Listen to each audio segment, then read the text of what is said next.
Dawn of Superman est très décevant. Les albums Dawn of Superman compilent deux séries, Superman et Action Comics. Superman, c'est la série concentrée sur ses aventures en solo, et Action Comics sur les aventures de la Super Family. La série présente un Superman solaire et souriant, c'est cool. La nouveauté, c'est que Superman se trouve forcé de collaborer avec Lex Luthor, dont on a une flopée d'anciens ennemis qui reviennent se venger de lui. Superman doit alors défendre Metropolis et protéger son ennemi juré. Cette collaboration forcée n'est pas inintéressante en soi, mais par exemple, Luthor fonde Supercorp, que Superman accepte bien trop rapidement. Il est écrit comme un héros vraiment naïf qui fonce tête baissée sans réfléchir. Alors oui, Lex Luthor est censé être un génie, mais Superman n'est pas censé être un idiot pour autant. Superman par Joshua Williamson, c'est de l'action et quelques tentatives d'instant émotion qui ne marchent absolument pas. Des histoires sans surprise pour un événement au tome 3 qui nous rappelle les pires souvenirs des années 90. House of Brainiac est un événement stupide, rythmé par des retournements de situation exaspérants. Le scénario ne fait qu'occuper l'espace pour tenir sur 6 épisodes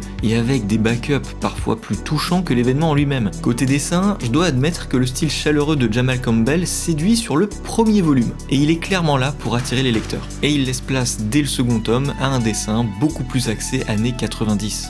Bien moins chaleureux, beaucoup plus orienté action.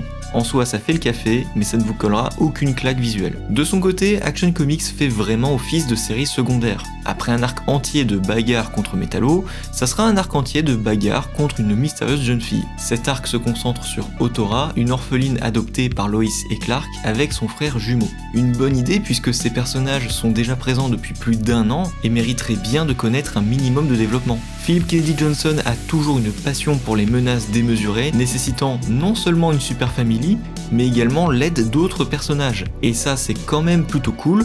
On retrouve Constantine, Etrigan et même Bloodwing, un personnage totalement oublié des années 90. Mais après 3 numéros de baston non-stop, j'ai vite commencé à m'ennuyer. Et finalement, Dawn of Superman, c'est un bon divertissement, une série de comics très légère qui tente quelque chose pour remettre en avant l'univers de Superman et son entourage, mais là où de nouveaux lecteurs peuvent trouver leur compte, les lecteurs aguerris risquent bien de rester sur leur faim.